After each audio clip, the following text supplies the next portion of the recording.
आप देख रहे हैं नवोदय टाइम्स पंजाब केसरी टीवी। पंजाब में विधानसभा सेशन बुलाया गया और विधानसभा सेशन के अंदर कृषि कानून के विरोध में प्रस्ताव पास किया गया। पहले आम आदमी पार्टी जो है वो कांग्रेस के साथ नज़र आई, लेकिन शाम होते होते जो सुर हैं वो बिल्कुल बदल गए। हमारे साथ आम आदमी पार्टी के पंजाब के प्रभारी जर्नैल सिंह जी हैं। सर, पहले साथ फिर विरोध, क्या मामला? आपको परसों रात से शुरू करना पड़ेगा। सारे जानते हैं परसों राती साढ़े सारे एमएलए ਸਾਹਿਬਾਨ ਵਿਧਾਨ ਸਭਾ ਦੇ ਵਿੱਚ ਸੁੱਤੇ। ਕਿਸ ਕਰਕੇ ਸੁੱਤੇ ਕਿ ਸਾਨੂੰ ਉਹ ਖਰੜਾ ਦਿੱਤਾ ਜਾਵੇ ਕਿ ਤੁਸੀਂ ਕਿਹੜੇ ਮਤੇ ਲੈ ਕੇ ਆ ਰਹੇ ਹੋ, ਆਪਾਂ ਐਟਲੀਸਟ ਪੜ੍ਹ ਲਈਏ। ਜਦੋਂ ਮਤੇ ਵਿਧਾਨ ਸਭਾ ਦੇ ਅੰਦਰ ਕੈਪਟਨ ਅਮਰਿੰਦਰ ਸਿੰਘ ਜੀ ਨੇ ਪੜ੍ਹੇ ਤੇ ਉੱਥੇ ਹੀ ਵਿਰੋਧ ਸ਼ੁਰੂ ਕਰ ਦਿੱਤਾ ਗਿਆ ਕਿ ਗੱਲ ਹੋਈ ਸੀ ਕਿ ਆਪਾਂ ਕੁਝ ਇੱਦਾਂ ਦਾ ਸੋਲਿਡ ਕੰਕਰੀਟ ਸੋਲੂਸ਼ਨ ਲੈ ਕੇ ਆ ਰਹੇ ਹਾਂ, ਪਰ ਇਹਨਾਂ ਮਤਿਆਂ ਵਿੱਚ ਕੁਝ ਵੀ ਇੱਦਾਂ ਦਾ ਨਹੀਂ ਹੈਗਾ। ਤੁਸੀਂ ਸੈਂਟਰ ਵੱਲੋਂ ਬਣਾਏ ਕਾਨੂੰਨ ਰੱਦ ਜ਼ਰੂਰ ਕਰ ਰਹੇ ਹੋ, ਪਰ ਲੋੜ ਜਿਸ ਚੀਜ਼ ਦੀ ਹੈ ਕਿ ਕਿਸਾਨਾਂ ਨੂੰ ਉਹਨਾਂ ਦੀ ਐਮਐਸਪੀ ਕਿੱਦਾਂ ਮਿਲੇ, ਆਹ ਗਰੰਟੀ ਗੌਰਮੈਂਟ ਕਰੇ। ਡਿਮਾਂਡ ਤੇ ਲੋੜ ਇਸ ਚੀਜ਼ ਦੀ ਹੈ, ਜਦਕਿ ਇੱਦਾਂ ਦਾ ਕੁਝ ਵੀ ਨਹੀਂ ਹੋਣ ਵਾਲਾ ਤੁਹਾਡੇ ਇਹਨਾਂ ਮਤਿਆਂ ਕਰਕੇ। ਤੇ ਉਸ ਚੀਜ਼ ਦਾ ਵਿਰੋਧ ਅੰਦਰੋਂ ਹੀ ਸ਼ੁਰੂ ਹੋ ਗਿਆ। ਇਹ ਗੱਲ ਹੋ ਰਿਹਾ ਕਿ ਪੰਜਾਬ 'ਚ ਕੋਈ ਹਾਊਸ ਦੇ ਅੰਦਰ ਵੀ ਇੰਨੀ ਟਰਾਂਸਪੇਰੈਂਸੀ ਨਹੀਂ ਕਿ ਕੀ ਪ੍ਰੋਸੀਡਿੰਗਸ ਚੱਲਦੀਆਂ ਨੇ ਉਹ ਬਾਹਰ ਵਿਖਾਈਆਂ ਜਾ ਸਕਣ। ਤੇ ਮੈਂ ਤੇ ਖੁੱਲ੍ਹਾ ਚੈਲੰਜ ਕਰਕੇ ਕਹਿੰਦਾ ਕਿ ਅੰਦਰ ਦੀ ਪ੍ਰੋਸੀਡਿੰਗਸ ਚੈੱਕ ਕਰੋ। ਅੰਦਰੋਂ ਵਿਰੋਧ ਸ਼ੁਰੂ ਹੋ ਰਿਹਾ ਤੇ ਉਸ ਤੋਂ ਵੀ ਉੱਪਰ ਉੱਠ ਕੇ ਪਹਿਲੀ ਗੱਲ ਤਾਂ ਇਹਨੂੰ ਇੰਨਾ ਸੀਕ੍ਰੇਟ ਤੌਰ 'ਤੇ ਲਿਆਉਣ ਦੀ ਲੋੜ ਨਹੀਂ ਸੀ। ਇੱਕ ਹਵਾ ਦਾ ਖਾਮਖਾਹ ਇੰਨਾ ਵੱਡਾ ਗੁਬਾਰਾ ਬਣਾਇਆ ਗਿਆ ਜੋ ਹੁਣ ਫੁੱਟ ਚੁੱਕਿਆ। ਲੋਕਾਂ ਨੂੰ ਹਕੀਕਤ ਨਜ਼ਰ ਆ ਗਈ ਹੈ ਕਿ ਇਹਦੇ ਵਿੱਚ ਕੋਈ ਅਸਲੀਅਤ ਇੱਦਾਂ ਦੀ ਨਹੀਂ ਕਿ ਜਿਹਦੇ ਨਾਲ ਕੋਈ ਜ਼ਮੀਨੀ ਹਕੀਕਤ 'ਤੇ ਫ਼ਰਕ ਪੈ ਰਿਹਾ ਹੋਵੇ। ਅੱਜ ਵੀ ਕਿਸਾਨਾਂ ਦੀ ਐਮਐਸਪੀ ਉਹਨਾਂ ਨੂੰ ਮਿਲੇ, ਇੱਦਾਂ ਦਾ ਕੁਝ ਇਹਨਾਂ ਬਿੱਲਾਂ ਨਾਲ ਇੰਸ਼ੋਰ ਨਹੀਂ ਹੋ ਰਿਹਾ। ਸੈਂਟਰ ਗੌਰਮੈਂਟ ਤੋਂ ਵੱਲੋਂ ਬਣਾਇਆ ਕਾਨੂੰਨ ਸਟੇਟ ਗੌਰਮੈਂਟ ਰੱਦ ਨਹੀਂ ਕਰ ਸਕਦੀ। ਭੇਜ ਜ਼ਰੂਰ ਦਿੱਤਾ ਗਿਆ। ਮੁੱਖ ਮੰਤਰੀ ਸਾਹਿਬ ਨੇ ਆਪ ਆਪਣੀ ਸਪੀਚ ਵਿੱਚ ਕਿਹਾ ਕਿ ਮੈਨੂੰ ਨਹੀਂ ਪਤਾ ਹੈ ਰਾਜਪਾਲ ਵੱਲੋਂ ਰਿਜੈਕਟ ਹੋ ਜਾਏ ਜਾਂ ਸੈਂਟਰ ਗੌਰਮੈਂਟ ਵੱਲੋਂ ਰਿਜੈਕਟ ਹੋ ਜਾਏ, ਰਾਸ਼ਟਰਪਤੀ ਤੱਕ ਪਹੁੰਚੇ ਜਾਂ ਨਾ ਪਹੁੰਚੇ, ਅਤੇ ਇਸ ਚੀਜ਼ ਦਾ ਫਾਇਦਾ ਕੀ ਹੋਇਆ? ਅਲਟੀਮੇਟਲੀ ਤੁਸੀਂ ਡਿਲੀਵਰ ਕੀ ਕਰ ਸਕੇ? ਲੋੜ ਇਸ ਚੀਜ਼ ਦੀ ਹੈ ਕਿ ਸਟੇਟ ਗੌਰਮੈਂਟ ਆਪਣੇ ਲੋਕਾਂ ਨੂੰ ਭਰੋਸਾ ਦੇਵੇ ਕਿ ਜੇ ਕੇਂਦਰ ਸਰਕਾਰ ਐਮਐਸਪੀ 'ਤੇ ਫਸਲਾਂ ਨਹੀਂ ਵੀ ਚੱਕਦੀ, ਬੇਫਿਕਰ ਰਹੋ, ਤੁਹਾਡੀ ਚੁਣੀ ਹੋਈ ਸਰਕਾਰ ਸਾਰੀ ਫਸਲਾਂ ਚੁੱਕੂਗੀ। ਪਰ ਇੱਦਾਂ ਦਾ ਤਾਂ ਕੁਛ ਹੈ ਹੀ ਨਹੀਂ। ਇਹਦੇ ਵਿੱਚ ਸਾਰੇ ਪੰਜਾਬ ਦੇ ਕਿਸਾਨਾਂ ਨੂੰ ਫਿਰ ਤੋਂ ਧੋਖਾ ਦੇਣ ਦੀ ਕੋਸ਼ਿਸ਼, ਫਿਰ ਤੋਂ ਬੇਵਕੂਫ ਬਣਾਉਣ ਦੀ ਕੋਸ਼ਿਸ਼ ਕੀਤੀ ਗਈ। ਹਕੀਕਤ ਇਹ ਹੈ ਕਿ ਆਹੀ ਕੈਪਟਨ ਅਮਰਿੰਦਰ ਸਿੰਘ ਜੀ ਵੱਲੋਂ ਹਾਈ ਪਾਵਰ ਕਮੇਟੀ ਵਿੱਚ ਜਾ ਕੇ ਇਸ ਖੇਤੀ ਆਰਡੀਨੈਂਸ ਨੂੰ ਪ੍ਰਵਾਨਗੀ ਦਿੱਤੀ ਗਈ। ਹੁਣ ਆਪਣੇ ਉਹ ਬੀਜੇ ਕੰਡਿਆਂ ਨੂੰ ਲੁਕਾਉਣ ਵਾਸਤੇ, ਉਹਨਾਂ ਨੂੰ ਛੁਪਾਉਣ ਵਾਸਤੇ ਇਹ ਸਾਰੀ ਡਰਾਮੇਬਾਜ਼ੀ ਕੀਤੀ ਜਾ ਰਹੀ ਹੈ।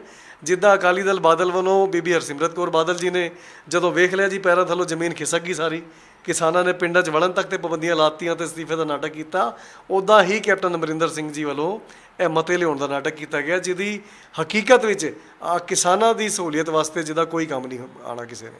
जर्नैल जी, आपने कहा है कि पहले नहीं दिखाया गया, लेकिन जिस तरीके से राज्यपाल से मुलाकात हुई है, इस जो प्रस्ताव है इसकी कॉपी दी गई है, तो साथ में आम आदमी पार्टी साथ में खड़ी हुई दिखाई दे रही है और आम आदमी पार्टी ने कहा है कि हम साथ में बिल्कुल खड़े हुए हैं। देखो, मैं फिर तो रिपीट कर रहा, परसों पूरी रात साढ़े एमएलए कल क्या मजबूरियां बनी आपकी? सिर्फ किसानों ਨੂੰ ਇਹ ਦੱਸਣ ਵਾਸਤੇ ਕਿ ਤੁਹਾਡੇ ਭਲਾਈ ਵਾਸਤੇ, ਪੰਜਾਬ ਦੀ ਭਲਾਈ ਵਾਸਤੇ ਆਪਾਂ ਹਰ ਮੁਮਕਿਨ ਕੋਸ਼ਿਸ਼ ਕਰਨ ਨੂੰ ਤਿਆਰ ਹਾਂ ਜਿੱਥੋਂ ਕੋਈ ਸੋਲੂਸ਼ਨ ਨਿਕਲ ਸਕੇ। ਪਰ ਜਦੋਂ ਇਸ ਦੇ ਉੱਤੇ ਵਿਚਾਰ ਕੀਤੀ ਗਈ, ਜਦੋਂ ਖੇਤੀ ਮਾਹਿਰਾਂ ਨਾਲ ਹੋਰ ਲੋਕਾਂ ਨਾਲ ਡਿਸਕਸ ਕੀਤਾ ਗਿਆ, ਤੇ ਸਭ ਨੇ ਇਸ ਰੈਜ਼ੋਲੂਸ਼ਨ ਨੂੰ ਸਿਰਫ ਕਾਗਜ਼ ਦਾ ਟੁਕੜਾ ਦੱਸਿਆ, ਸਿਰਫ ਰੱਦੀ ਦੱਸਿਆ, ਜਿਹਦਾ ਐਕਚੁਅਲੀ ਕੁਝ ਇਫੈਕਟ ਨਹੀਂ ਪੈਣ ਲੱਗਿਆ। ਤੇ ਉਸ ਤੋਂ ਬਾਅਦ ਜਦੋਂ ਚੀਜ਼ਾਂ ਸਾਹਮਣੇ ਆ ਰਹੀਆਂ ਨੇ ਤੇ 24 ਘੰਟੇ ਦੇ ਅੰਦਰ ਤੁਸੀਂ ਵੇਖ ਹੀ ਲਿਆ, ਇਕੱਲੀ ਆਮ ਆਦਮੀ ਪਾਰਟੀ ਨਹੀਂ ਹੁੰਦੇ, ਕਿਸਾਨ ਜਥੇਬੰਦੀਆਂ ਦੀ ਵੀ ਮੀਟਿੰਗ ਚੱਲ ਰਹੀ ਹੈ। ਸਭ ਨੂੰ ਇੱਕ ਆਸ ਬਣ ਗਈ ਸੀ ਸ਼ਾਇਦ ਸਟੇਟ ਗੌਰਮੈਂਟ ਕੁਝ ਇੱਦਾਂ ਦਾ ਪ੍ਰਬੰਧ ਕਰੇਗੀ ਕਿ ਸਾਨੂੰ ਸਾਡੀ ਬਣਦੀ ਐਮਐਸਪੀ ਮਿਲੂਗੀ ਤੇ ਇਹ ਸੰਕਟ ਸਾਡਾ ਟਲ ਜਾਏਗਾ। ਪਰ ਇੱਦਾਂ ਦਾ ਕੁਝ ਵੀ ਇਸ ਬਿੱਲ ਤੋਂ ਨਹੀਂ ਹੋਇਆ।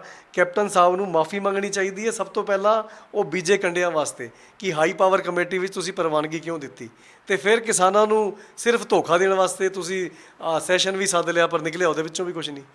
लेकिन जिस तरीके से उसमें प्रस्ताव में कहा गया है कि एमएसपी से अगर कोई नीचे फसल खरीदता है तो उसको सजा का प्रावधान है उसमें। नहीं, सजा तो हो जाएगी, चलो मान लिया किसी ने एमएसपी तो थल्ले ली सजा दी थी, पर एमएसपी तो नहीं मिली ना। मसला तो यह है कि सरकार प्रॉब्लम की है इस टाइम, प्रॉब्लम यह है कि किसानों को बनती एमएसपी खतरे 'ਚ नज़र आ रही है। ਐਮਐਸਪੀ ਕਿੱਦਾਂ ਇੰਸ਼ੋਰ ਹੋ ਰਹੀ ਹੈ, ਕਿਸਾਨ ਨੂੰ ਫਸਲਾਂ ਦਾ ਬਣਦਾ ਮੁੱਲ ਕਿੱਦਾਂ ਮਿਲ ਰਿਹਾ ਹੈ? ਸਰਕਾਰ ਇੱਦਾਂ ਦਾ ਕਾਨੂੰਨ ਲੈ ਕੇ ਆਉਂਦੀ ਕਿ ਬਈ ਤੁਹਾਨੂੰ ਸਾਡੀ ਗਰੰਟੀ ਹੈ, ਜੇ ਐਫਸੀਆਈ ਨੇ ਅੱਧਾ ਮਾਲ ਚੱਕਿਆ ਅੱਧਾ ਨਹੀਂ ਚੱਕਿਆ ਤੇ ਸਾਡੀ ਸਟੇਟ ਗੌਰਮੈਂਟ ਬੈਠੀ ਉਹ ਚੱਕੂਗੀ। ਉੱਦਾਂ ਦਾ ਤਾਂ ਕੁਝ ਹੈ ਹੀ ਨਹੀਂ ਇਹਦੇ ਵਿੱਚ। ਜਿਸ ਚੀਜ਼ ਦੀ ਲੋੜ ਹੈ ਉਹ ਕਰੋ ਨਾ। अब जिस तरीके से पूरा प्रोसीजर होता क्या है, जब पंजाब सरकार ने तो अब इसको पास करके राज्यपाल के को सौंप दिया है, अब राज्यपाल से राष्ट्रपति के पास आएगा, क्या पूरा प्रोसीजर होता है? ਰਾਜਪਾਲ ਸਾਹਿਬ ਅੱਗੇ ਸੈਂਟਰ ਗੌਰਮੈਂਟ ਨੂੰ ਭੇਜਣਗੇ, ਫਿਰ ਪ੍ਰੈਜ਼ੀਡੈਂਟ ਸਾਹਿਬ ਕੋਲ ਜਾਏਗਾ, ਪਰ ਇੱਦਾਂ ਦਾ ਕੁਝ ਹੋਣ ਨਹੀਂ ਲੱਗਾ।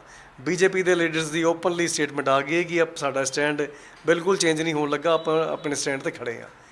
ਸਿਰਫ ਤੇ ਸਿਰਫ ਇਹਦਾ ਜੇ ਸੋਲੂਸ਼ਨ ਕੱਢਣਾ ਹੁੰਦਾ ਤੇ ਸਟੇਟ ਗਵਰਨਮੈਂਟ ਇਦਾਂ ਦਾ ਕਾਨੂੰਨ ਬਣਾ ਕੇ ਕੱਢ ਸਕਦੀ ਸੀ ਕਿ ਆਪਾਂ ਐਮਐਸਪੀ ਦੀ ਗਾਰੰਟੀ ਦਿੰਦੇ ਆ।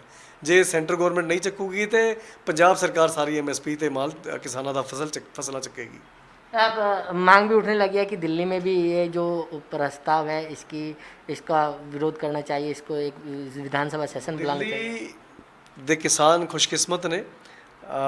ਦਿੱਲੀ ਵਿੱਚ ਅਰਵਿੰਦ ਕੇਜਰੀਵਾਲ ਸਰਕਾਰ ਵੱਲੋਂ ਸਵਾਮੀਨਾਥਨ ਰਿਪੋਰਟ ਦੇ ਆਧਾਰ ਤੇ, ਜਿਹਦਾ ਵਾਅਦਾ ਤੇ ਹਰ ਪਾਰਟੀ ਕਰਦੀ ਹੈ, ਪਰ ਸਿਰਫ ਦਿੱਲੀ ਵਿੱਚ ਆਮ ਆਦਮੀ ਪਾਰਟੀ ਦੀ ਸਰਕਾਰ ਨੇ ਸਵਾਮੀਨਾਥਨ ਰਿਪੋਰਟ ਦੇ ਆਧਾਰ ਤੇ ਕਿਸਾਨਾਂ ਨੂੰ ਫਸਲਾਂ ਦੀ ਐਮਐਸਪੀ ਦਿੱਤੀ। ਦਿੱਲੀ 'ਚ ਜੇ ਕਿਸੇ ਕਿਸਾਨ ਦੀ ਫਸਲ ਖਰਾਬ ਹੋ ਜਾਂਦੀ ਹੈ ਕਿਸੇ ਕਰਕੇ ਤੇ 20,000 ਰੁਪਏ ਕਿੱਲਾ ਸਰਕਾਰ ਉਹਨੂੰ ਮੁਆਵਜ਼ਾ ਵੀ ਦਿੰਦੀ ਹੈ। ਲੋੜ ਤੇ ਐਸੀ, ਹਾਲਾਂਕਿ ਦਿੱਲੀ ਵਿੱਚ ਖੇਤੀ ਬਹੁਤ ਥੋੜ੍ਹੇ ਏਰੀਏ 'ਚ ਹੁੰਦੀ ਹੈ। ਪੰਜਾਬ 'ਚ ਇਹਦੇ ਤੋਂ 4 ਕਦਮ ਵੱਧ ਕੇ ਕੰਮ ਕਰਨ ਦੀ ਲੋੜ ਸੀ, ਕਿਉਂਕਿ ਖੇਤੀ ਪ੍ਰਧਾਨ ਸੂਬਾ ਹੈ, ਪਰ ਉੱਥੇ ਸਰਕਾਰ ਇਹ ਸਭ ਕਰਨ 'ਚ ਨਾਕਾਮਯਾਬ ਹੈ। ਦਿੱਲੀ ਵਿੱਚ ਕਿਉਂਕਿ ਕਿਸਾਨ ਆਲਰੇਡੀ ਖੁਸ਼ ਨੇ ਤੇ ਇਸ ਬੇਬੁਨਿਆਦ ਰੈਜ਼ੋਲੂਸ਼ਨ ਦਾ ਕੋਈ ਸਿਰਾ ਵੀ ਨਹੀਂ ਨਿਕਲਣਾ, ਕੋਈ ਇਹਦਾ ਸਿਲਾ ਨਹੀਂ ਨਿਕਲ ਸਕਦਾ, ਕੋਈ ਬੇਮਤਲਬ ਹੈਗਾ। ਇਸ ਕਰਕੇ ਦਿੱਲੀ 'ਚ ਇਹ ਸਭ ਕਰਨ ਦੀ ਲੋੜ ਨਹੀਂ ਪੈ ਰਹੀ। पंजाब के मुख्यमंत्री कैप्टन अमरिंदर सिंह ने साफ कहा है कि इस बिल के विरोध में वो इस्तीफा तक दे सकते हैं। ਨਹੀਂ, ਇਸਤੀਫਾ ਕਿਉਂ ਦਿੰਦੇ ਨੇ? ਤੇ ਕੰਮ ਕਰਨ ਦਾ ਟਾਈਮ ਹੈ, ਲੋਕਾਂ ਨੇ 5 ਸਾਲ ਵਾਸਤੇ ਚੁਣਿਆ, ਤੁਹਾਡੇ ਕੋਲ ਸਾਰੀ ਪਾਵਰਸ ਨੇ, ਗਾਰੰਟੀ ਦਿਓ ਨਾ। ਭੱਜਣ ਦੀ ਕੀ ਲੋੜ ਹੈ? ਤੁਹਾਡੇ ਕੋਲ ਪਾਵਰ ਹੈ, ਤੁਸੀਂ ਆਪਣੇ ਸਟੇਟ ਦੇ ਲੋਕਾਂ ਨੂੰ ਗਾਰੰਟੀ ਦਿਓ। ਜੇ ਸੈਂਟਰ ਨਹੀਂ ਚੱਕਦੀ ਤੇ ਕੈਪਟਨ ਅਮਰਿੰਦਰ ਸਿੰਘ ਦੀ ਸਰਕਾਰ ਸਾਰਾ ਕਿਸਾਨਾਂ ਦੀ ਫਸਲਾਂ ਚੱਕੇਗੀ। ਲੋੜ ਤੇ ਇਸ ਚੀਜ਼ ਦੀ ਹੈ। ਇਸਤੀਫਾ ਨਾ ਦੇਣ, ਮਾਫੀ ਮੰਗਣ ਕਿ ਚਲੋ ਹਾਈ ਪਾਵਰ ਕਮੇਟੀ 'ਚ ਮੇਰੇ ਤੋਂ ਗਲਤੀ ਹੋ ਗਈ, ਮੈਂ ਪ੍ਰਵਾਨਗੀ ਦੇ ਦਿੱਤੀ, ਹੁਣ ਤੁਹਾਡਾ ਵਿਰੋਧ ਵੇਖ ਕੇ ਮੇਰੀ ਅੱਖਾਂ ਖੁੱਲ੍ਹ ਗਈਆਂ ਤੇ ਮੈਂ ਗਾਰੰਟੀ ਕਰਦਾ ਹਜੇ ਵੀ ਟਾਈਮ ਹੈਗਾ। ਡੁੱਬਦੀ ਬੇੜੀ ਹਲੇ ਵੀ ਬਚ ਸਕਦੀ ਹੈ, ਪਰ ਮੈਨੂੰ ਲੱਗਦਾ ਨਹੀਂ, ਕਿਉਂਕਿ ਨੀਅਤ ਖਰਾਬ ਹੈ। ਨੀਅਤ ਕਾਂਗਰਸ ਪਾਰਟੀ ਦੀ, ਬੀਜੇਪੀ ਦੀ, ਪੂੰਜੀਪਤੀਆਂ ਦੀ ਵੈਲਫੇਅਰ ਵਾਸਤੇ ਹੈ, ਨਾ ਕਿ ਆਮ ਲੋਕਾਂ ਦੀ। तो बिल्कुल ये थे आम आदमी पार्टी पंजाब के प्रभारी जर्नैल सिंह, जिन्होंने नवोदय टाइम्स पंजाब केसरी से खास बातचीत की। दिल्ली से कमल कुमार कंसल, नवोदय टाइम्स पंजाब केसरी टीवी।